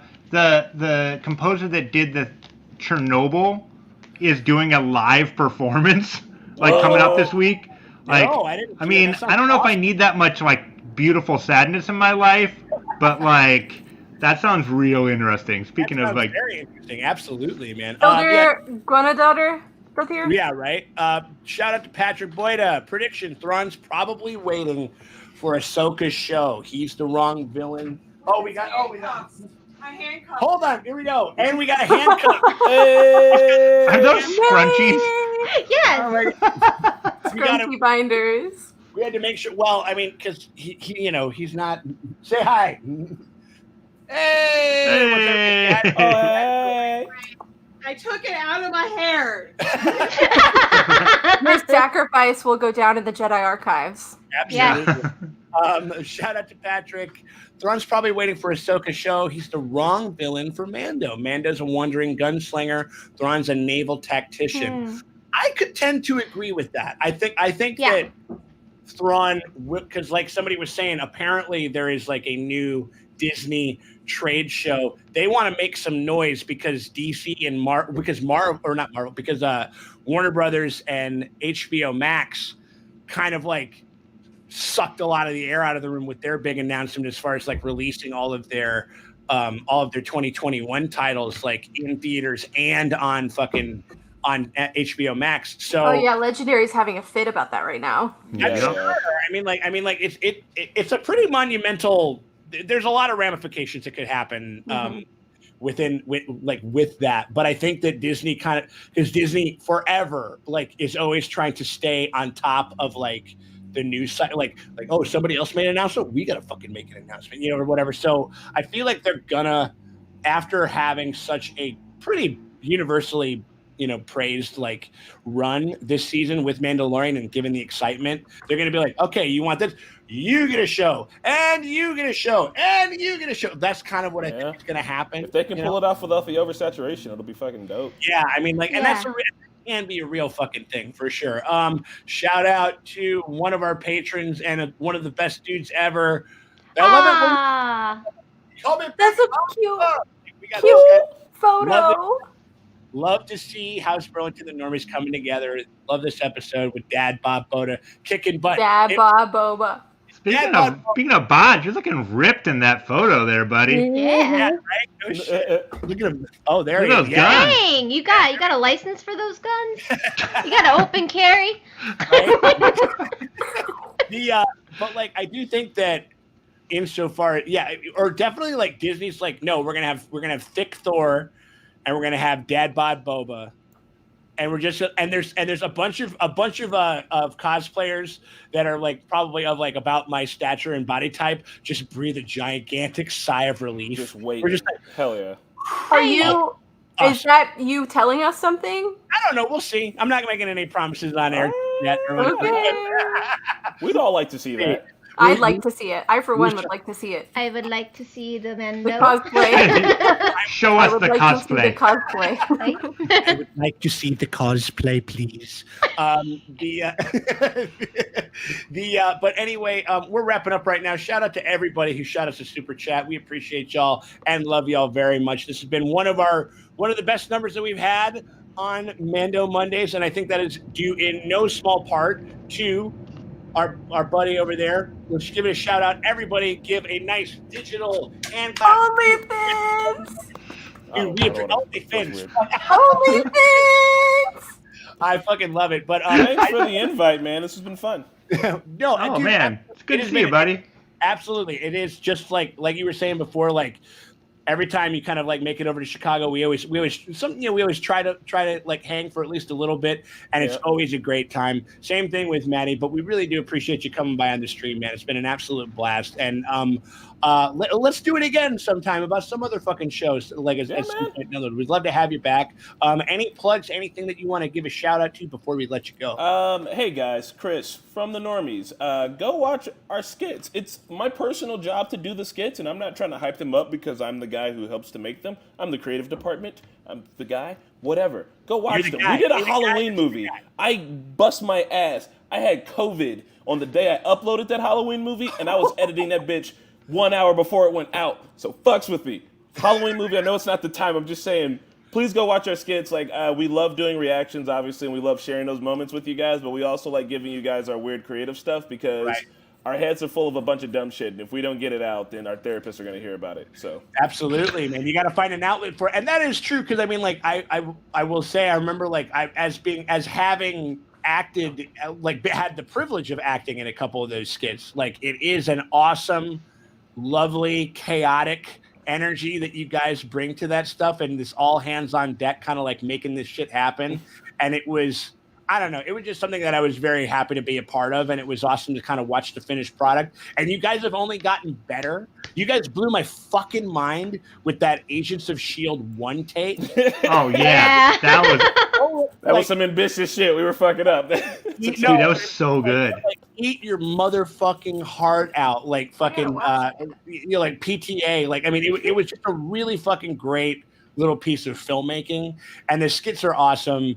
And, I think that it's you come in for the reactions, but that's the reason that you stay. That's the reason that you fuck with our fucking homies and normies over there. So thank you very much to Chris, everybody. Thank you so much. Oh, hi from Australia. We got a bunch of people coming in and stuff like that. Thanks to everybody. Thanks to CJ, Not Loud Parrot, Jai, everybody, Matt Carper, Elodian. Thank you so much for throwing in. Thank you so much, sir. Everybody who's come in, we really do appreciate y'all, and we love you, and we will talk to y'all. Oh, wait, Maddie, do you got anything coming up? Do you got anything you want to Sorry. I'm building a gaming PC so that I can start streaming regularly. So follow me on Twitch at Hillbilly Island. Hell yeah! You'll be seeing me doing stuff there, fun stuff. Hopefully, I have a VR capability, and I'm gonna have a whole lot of nonsense happening. So I'm very excited for you all to join me. So go ahead and give me a follow right now, and you'll see when I start going live. What was that Twitch again? I'm about to follow it. Hillbilly Eilish.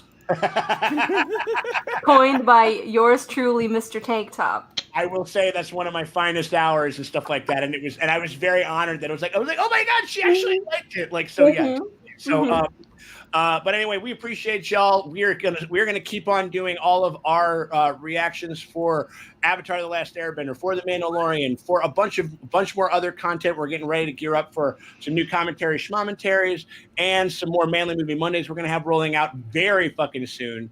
So we appreciate y'all for coming by. Hit us up on patreon.com/SeanTankTop if you want to give us a little bit of support there and unlock a shitload of our exclusive content there. You can also do the same for the normies. They're the guys, like, every time I need some like kind of guidance, or I want to just like figure what I should or could or would be doing on Patreon, I just go peep on the normies thing, and then I just kind of copy and paste and just be like, all right, we're gonna start to do some stuff like this. But you guys are awesome. You guys are a big inspiration for us. We appreciate it. Thank you for having us. I know we're friends and we hang out and we get drunk, but also, this is awesome too. Like, I love it, and I love getting to see like all these people and like the love that they have for you guys. It's fun, and I got to meet Maddie, and Maddie's got a hilarious. And I got to meet you, and that's gonna be really. I'm excited for that. We're all. It's like Mandalorian himself. We're picking up all of these. We're gathering all these new friends, and we're going. Are we the Mando team all along? Oh my god! So, like, that's what I'm saying. We're picking up ourselves. We're kind of dusting. We're kind of dusting ourselves off after the shit show that was 2020, and we're heading towards hopefully a very righteous 2021. We appreciate everybody on the chat and stuff like that. We are signing out. We'll talk to y'all later. That's the end of the stream, everybody.